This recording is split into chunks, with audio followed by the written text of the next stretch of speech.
welcome to our podcast, Broker Banner Denver, where we are breaking down barriers to home ownership. I am your host, Kim Davis, the real estate expert. And I'm Patrick Williams, the mortgage guy. We're here to inform and educate about the home financing and buying process. Yes, and on today's episode, we are going to talk about an article that just came out in the Denver Post, the Denver real estate median home prices and affordability. And then we're also going to touch base on home warranties and the good, the bad, and the ugly on all of that. That's like a Clint Eastwood movie, isn't yeah, it? the good, the bad, and the ugly. All right. But before then, we're going to touch base with one another. How are you doing? I'm good. Good. I'm good. On this wonderful summer solstice day. It is. It's summer solstice. Yeah. So I... recording on the 20th, June 20th. June 20th, I think 2:40 or something is the actual, where we peak. Yes. So... I don't know about you. I know today's like the first day of summer. Like we talked about Memorial Day being unofficial start of summer. Right. Today's the first day of the actual summer. But I actually get a little sad today. So does Jay, because it means that, Jay, my husband, it means that the days start to get shorter after today. Tomorrow is going to be shorter than today. So what is the sun set at right now? It's 8:50 something? Yeah, I mean, it's pretty late. Tonight. I was up really early this morning. I had some stuff going on early. I was up about 5:15, and it was already light at 5:15 this morning. Yeah. So, I mean, the days are pretty long right now. I don't pay as close attention when it's nice and long, because it's when it's short that I start like, we're gaining 30 seconds a day finally. I know, it's so sad. I'm trying to see if I can find it, but yeah, it's definitely a long day. The summer is here. Got my AC fixed. Yay! Yes, so that's good. Shout out to Adam. Thanks, Adam. Action Heating and Cooling. Yeah. Ooh, it says 8:30. Says 5:32, 8:30. I think it's later than 8:30. Well, maybe that's just that's the sunset. official sunrise and sunset. Like Right. I said, I was up at 5:15 and it was already light out. Like, Right. pre-dawn, and like there's light before and after the sun sets. So, it's like 5 to 9 basically would be the summer day. Exactly. Have you ever been further north? Yes. So we go to Michigan every year. Yeah. And it's like 10, 11 o'clock at night. And it's like still sunny. It's and crazy. It's just about to. It's a little crazy. Well, when in it's Michigan, like that. we go to Michigan. They're on the very western part of East Coast time. It's Eastern. So It's they're not Eastern Central time. No, they're Eastern time. So then there was one time, I was like, what time is it? And they're like 11. I was like, how's there 11? It wasn't dark. The sun was up. It was just starting to get dusk, I think. It is weird. It is weird. Yeah, we've been up into Idaho. Not the super skinny part, but getting up closer, because that's the skinny part of Idaho is the pretty part. Right. And so we're up there at a nice spot, but the sun goes down late, and it's almost, they're kind of in, I think they're still mountain time. Okay. But on the edge almost to the Pacific time zone. Fun fact. You ready? Oh, yeah. Okay. Hopefully a true fun fact. Well, we'll get our fact checkers.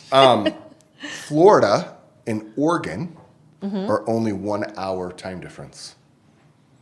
What? Not the whole state, but there is a portion of the Panhandle that is on Central Time. Oh, really? And there is a piece of Oregon, which is really weird if you look at the time zones, that's on Mountain Time. So the Panhandle of Florida and this little section of Oregon that's on Mountain Time are only an hour apart. Time Really? difference. Isn't that an interesting fact? That is an interesting, useless fact. Yes, I'm full of those. I have a lot of them. Well, how do you even look at that? Somebody said it, and I was like, they're full of crap. That's not so true. you And then looked it I up. checked it, Yeah. and they were right. So that's why I felt So like that's I had how the you confidence of saying the fact checkers can have at it, because I've already done my own fact checking. Oh, look at Yeah. that. Yeah, okay. Oh, Yeah. I believe you. But I would say that I would look it up, but I don't care. You don't care enough. No. Yeah. Maybe one day on trivia, I'll You get know a what? question It's going to right hit me or because I'm something. going to go to Oregon one time and be like, I'm on Mountain Time. I remember hearing about this. It's only like a small piece of Oregon. I figured. Yeah. So Not where the big old sequoia trees are. Not that's too close. Well, that's actually Northern California, I believe. Well, they have The redwoods. right redwoods. I've been there. I had Half of them are on a fire. happy hour with some of the people that I work with, and one of the ladies was just up in the Pacific Northwest. She went to the Goonies house. She went to the redwoods and did a big Pacific Northwest Jay and trip. I have done that before. I haven't gone up to I've never Oregon been to Oregon. Oh, I or haven't been. Washington. I've been through Oregon just to get to Canada. Yeah. Before, Yeah. but that's it. Yeah. I haven't actually like spent I'd time like to there, go spend some time there. Yeah, well, now's the time to go because it's Now- cooler up there. now is the time. versus 90-degree heat in Colorado. It's getting hot here. I am very thankful my air conditioning is back up and all running. we can talk about. So, Do you know Ava? Speaking of summer solstice, Ava, my oldest, was born on winter solstice, the darkest day of the month. So December 21st? December 21st. Okay. Yeah. Hey, that's pretty good. Yeah. So we give her a hard time, like, oh, you're born in the darkest time of year. But then I say she was the bright spot on the day. Yeah. Are you just trying to like fill her up? Like, Yeah, basically, okay. like parents should do for their Yeah. children. Yeah, I quit doing that a little while ago. Oh, your poor children. Oh, they're fine. They're fine. The world is a hard place, and you better be ready to. It's true.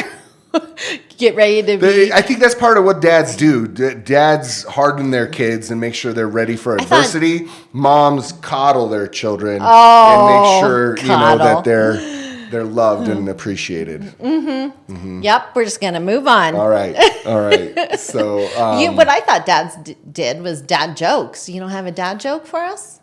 not spur of the moment. Really? right You now, should no. have spur of the moment dad jokes. That's I what dads probably- do. Are you even a dad? I am. I'm kidding. I am a dad. My kids hate dad jokes so much that I've quit telling My them. kids like They cringe at them, and so I quit. I think I might have told a dad's joke on Dad's Day, but that was it. On Father's Day? On Father's Day, yeah. Well, let's get to this Denver Post article. So Denver Post came out with an article on June 17th that's just talking kind of exactly what we talk about all the time, affordability in Denver. And It's a challenge. It's a challenge and, what's going on. But they have run a little bit of a calculator just to kind of give an idea. So we'll just do kind of a little bit of some stats. But Okay. And this is according to Denver Post, so this is not our own fact checking. We have not fact checked this, but it sounds right. But they say the median household income in the Denver metro area is $99,000 per household, which is above the U.S. median of $74,580. So let's the just call it U.S. median household 75. 75. Colorado 100. About 100. Okay. That is correct. Okay. And so what does that mean if you make $100,000? And so they kind of threw in some quick, normal payments that most people have. Okay. So a car payment at Car around payment. I think we talked about this on a previous episode. $700. Yeah, about $700. Yep. A credit card payment of about $271 and a student loan payment of $288. So they're just kind of grabbing like average payments. I that people have. think they're pretty close. Yeah. I mean, some people higher, some Some people people are lower. lower, exactly. But I would say on average that's probably pretty close. And so this part I found very interesting. They say, plus other debts, but Coloradans, when it comes to total debt owed, we carry the heaviest average burden of any state as far as debt at $158,481. So let's call it $160. $160,000 of debt, and part of that is mostly mortgage, due to though, right? high mortgages. Correct. Yeah. Yep. Yeah, so that makes sense. It's the cost of living here is higher, so you're obviously going to carry a heavier debt But burden. I'm surprised that we're the highest. Like, why not California? New York. Yeah. Or is that because, maybe the California, incomes are there's higher. a lot of affordability in California, just not in the big cities, right? If Yeah, you go- like Central California, Yeah. the Central Coast. And So I things. wonder if that's why the average, maybe the amount of people we have here is. California's a huge state. Yeah. And even New York. New York is pretty big, and New York City is very expensive. Exactly. But you can, But the as you rest get of- upstate, upstate it's is not not. as expensive. Yeah. Whereas Colorado, Denver's expensive. The whole Front Range has really Yes. become very expensive. Right. And then as you go into the mountains, it becomes even less affordable. Right. So maybe that's the Exactly. difference. So I just found that crazy that they're saying that Coloradans are the highest. Well, in debt, but- we've talked about credit card debt and the Right. fact that it's at the highest level it's ever been. And I have read something, I think, that said Colorado's right up there at the top. Oh. Yeah. So I think, Well, when you have to buy a bike that costs more than your daughter's car, sometimes Well, I That try to can pay put cash you- for that stuff. It doesn't always work. I know, Maybe but 0% for 6 months. That's always nice. I like those. Yeah, I think my husband just bought one. Oh, 0% congratulations, for a year. Jay.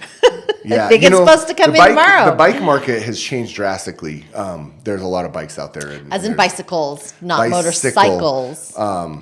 Yeah. Okay. Yeah, we got off topic. So, Okay. affordability in Denver. I'm really excited. Jay's getting a new bike. And debt loads. So Right. So we're looking at already, before we even look at mortgage payments, we're talking roughly like $1,400 worth of debt, $1,500. Yeah, roughly. And that's Yeah. just before you even have a mortgage. And so that's just debt that you may bring in. So then what this article does is they assume a 30-year mortgage rate at a rate of 7%, which might be just slightly We're actually under high. 7. Yeah, but a week ago, that's what it said. Yeah. And then, of course, homeowners insurance payment of about $945 a year, and then taxes. That feels a little low, honestly, Yeah. the $945. Really? Yeah. Well, property taxes were adjusted to 0.6% of a home value, which, That seems a little low as well. yeah, well, it's pretty good if you are living in a non-metro district or The metro districts are correct. those tack on to the They do. taxes, And so let me just tell you, for any of you people's looking, talk about a metro district? We've touched base on Yeah. metro districts, but if you're looking at buying a brand new builds in the Denver metro area, expect your taxes to be 1.25 to 1.7. I've seen all the way 1.8. I think I saw one of my clients get. And yeah, so because you're basically paying for the infrastructure. Correct. The streets, The lights, the power grid, the water, all of that is all coming into that payment. Yeah. Yeah. The builders basically tack that on as a metro district fee, Correct. and you're paying it. Correct. And it used to be, back in the day, builders would pay all of that, and now they have moved it on to Yep. the consumer. So Yep. unfortunately, affects your taxes.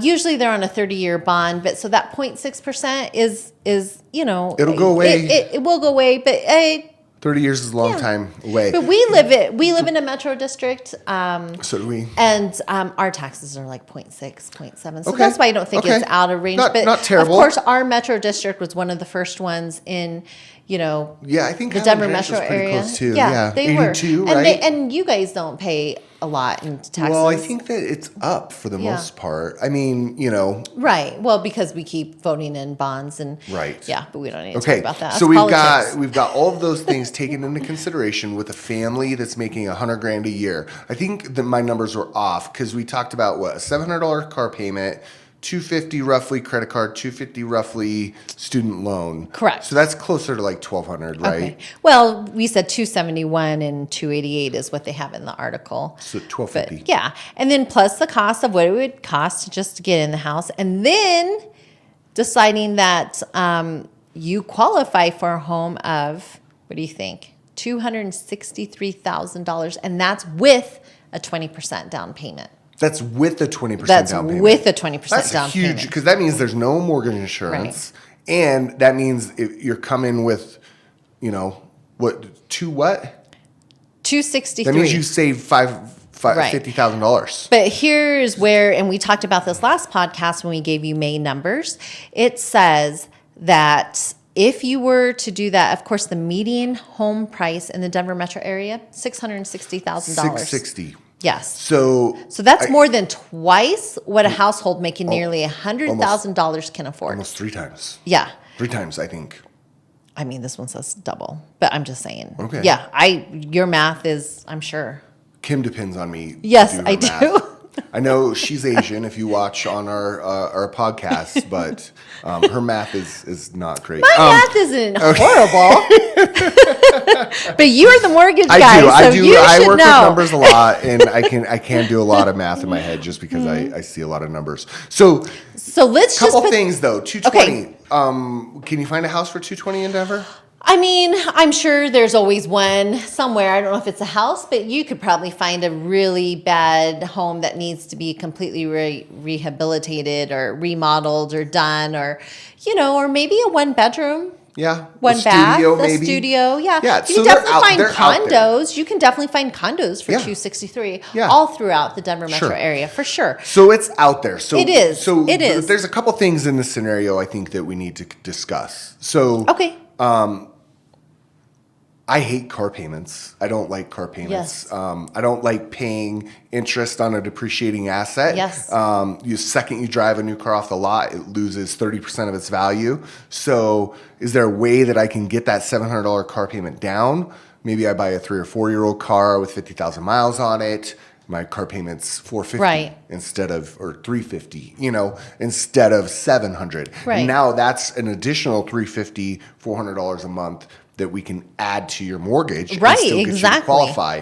So that's going to bump that number up substantially, right? Yes. And that's what you'd want to do, buy more house than car. Yeah. Right? Well, a house appreciates in value Correct. over time. A car, the more you drive it, the less it's worth. So why would you, like you said, put all that money Yeah. into depreciating value? Yeah. I mean, Asset. and I'm saying this as a car guy. Like, I grew up a car guy. Like, I love cars, but they're a terrible investment. They are. They really are. I'm not Yeah. disagreeing with you. Yeah. But So- obviously you need a car to get to and from, especially in Gotta have Denver. you gotta have a car. Denver is not a It's city. it's not a commuter public city. transit. Yeah. Yeah. I mean, we like, have it, but is it's it not great. Right. And it's most people have cars here. We're kind of like California. We're a car right culture. Yeah, we are a car culture. Yep.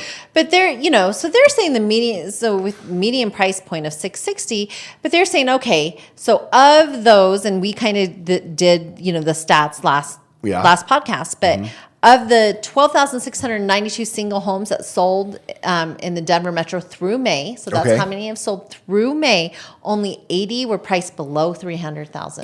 80 total. Not percent, just 80 No, total. 80 in units. 80 units. homes. 80 homes.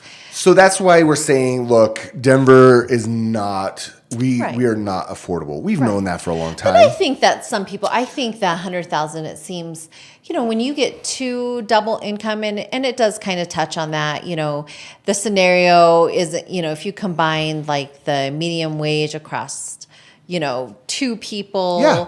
or, so you could probably qualify for more. Well, if you have, dual income, maybe you want to buy a house with your significant other, you're not married. I mean, there's a lot Correct. of different scenarios. Something I've been hearing a lot about is house hacking. Have you heard of house hacking? Yes, where you get roommates and you guys go in together and you buy a place. And, Great way of doing things. Right. I think, you obviously want to make sure the person that you're like getting a mortgage is a pretty big deal. Right. It's a little different than, renting. Like, so Correct. you want to make sure you have a good relationship and there's all of that there. But I mean, there's lots of ways to Correct. overcome this. I think the best way is if you can qualify on your own and then you find Right. a roommate Right. to where you don't need them on the mortgage. Correct. Obviously that's always ideal, but not everybody can do that. Right. No, exactly. And then what if your family isn't close to help, or you don't have family that can't help? I didn't have family that could help didn't me either. when I bought. But it's affordability, as we keep talking Yep. about. Not trying to give you guys bad news, but No, I think the key here is, there are ways to overcome this. Correct. We can look at FHA financing, which allows that debt to income ratio to go a bit higher. Correct. Right? We can maybe utilize some down payment assistance if you're a first-time home Right. buyer. We just closed with a couple who Great used couple. Chaffa. Yes. And so they actually got money back. At yeah, the they table did. They today. got money back at the closing, which we Yeah, don't see very often, not very which is often. great. Yeah. And So- from my understanding, you told me there was a new program that Chaffa just came out with, right? Yeah. Yeah. Yeah. So if Tell the viewers, Patrick. tell the viewers. So it's a great new program. I'm still diving into the details on it, but as a high level overview, it's basically for first time home buyers who their parents have also never owned. So it would be like my dad never owned a home, my mom's never owned a home.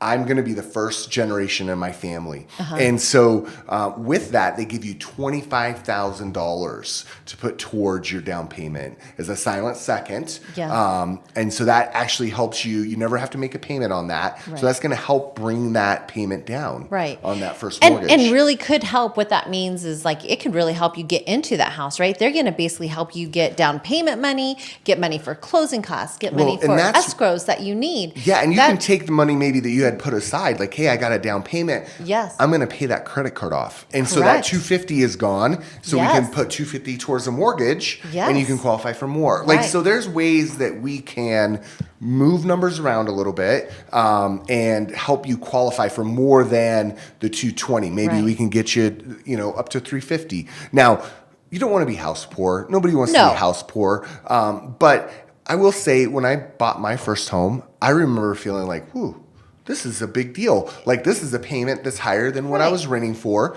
But very quickly, you grow into that payment. Absolutely. It's like a step forward, but then all of a sudden, you got a raise, your wife got a raise, or your significant other. As you start out, you're getting started. You're getting started, and then you continue to build income.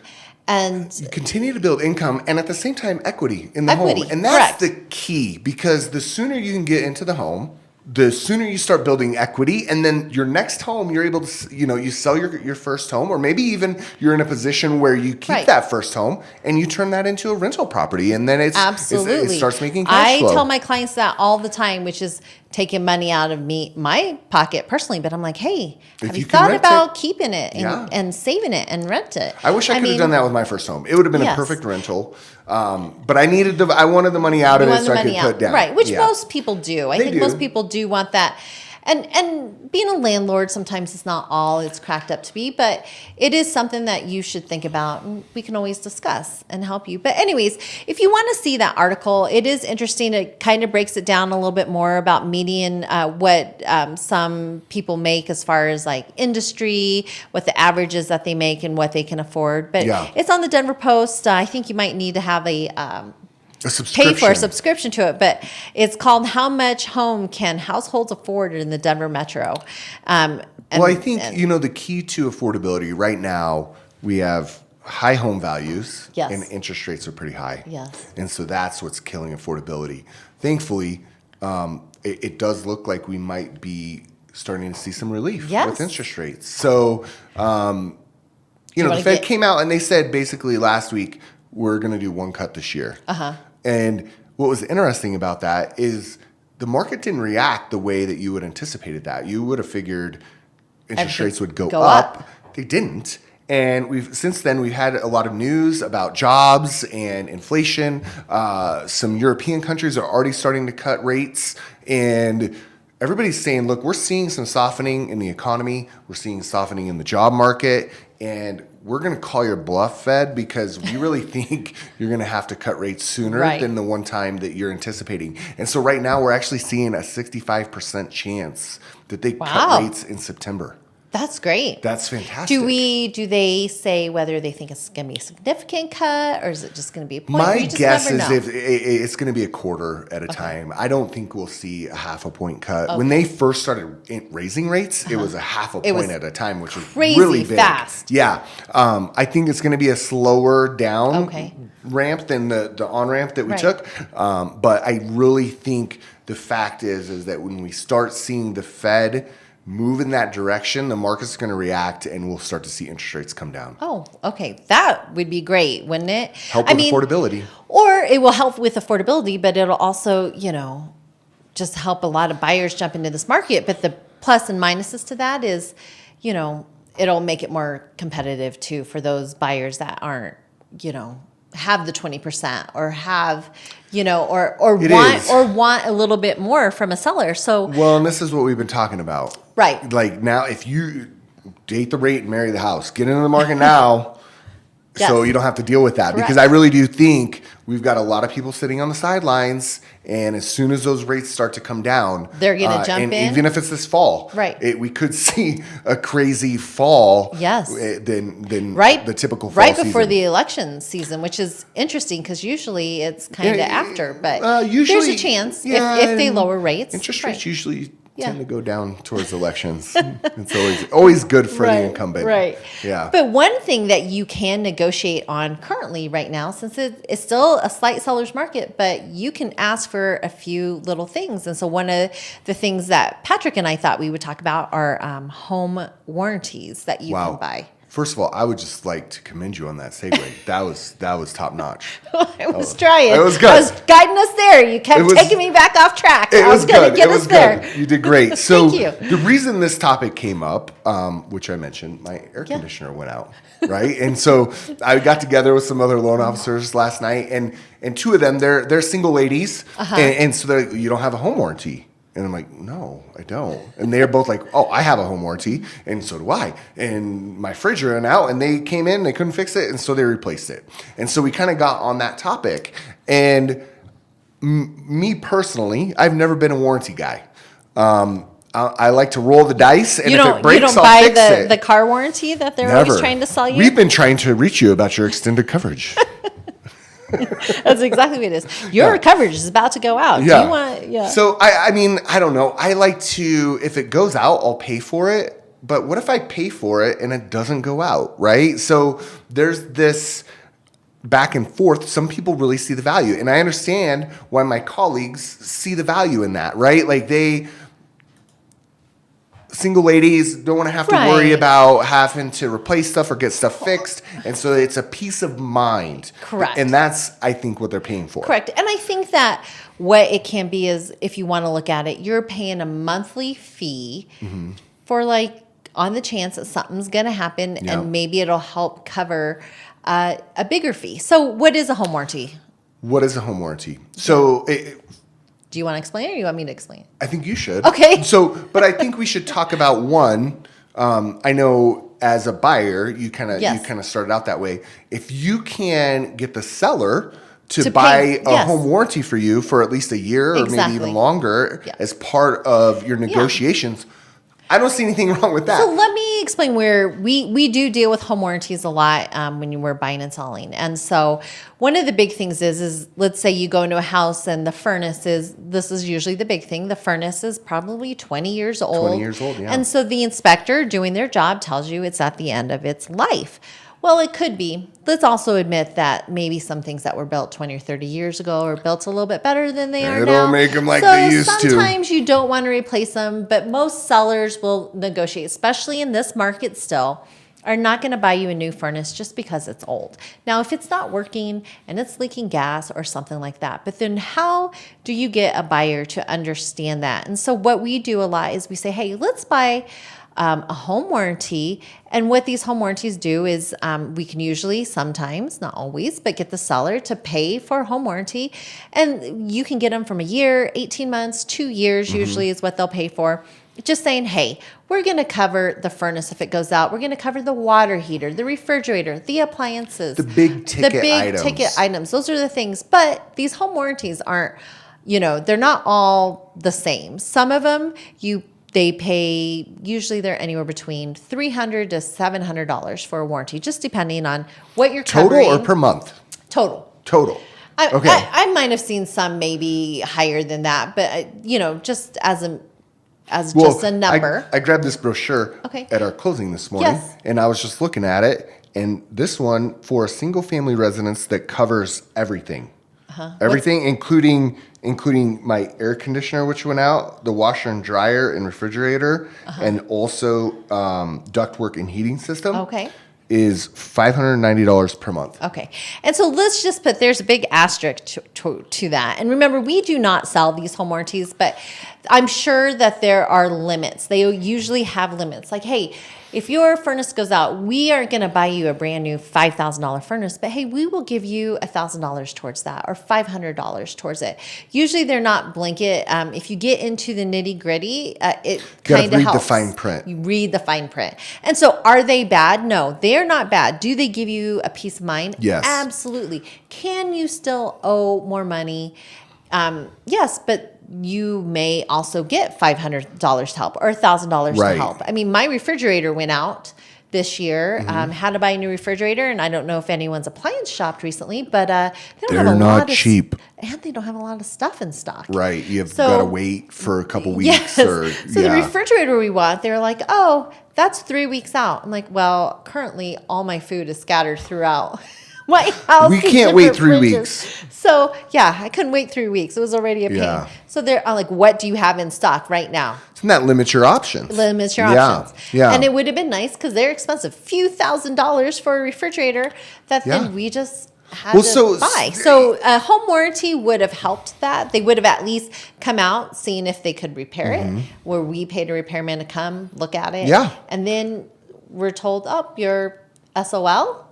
If you don't know what that means, you can look it up. But don't if you're young. And when your parents go, why are you looking that up? Oh, I heard it on a podcast. That's somebody not good. said I was SOL. It's similar to up a creek without a paddle. Yes, yes. Yeah. And there are tons of warranties. We recommend, a couple of home warranties when we do, our real estate, but there's tons of them. And then there's some that are good and some that are bad. Just like, think of it as like car insurance, right?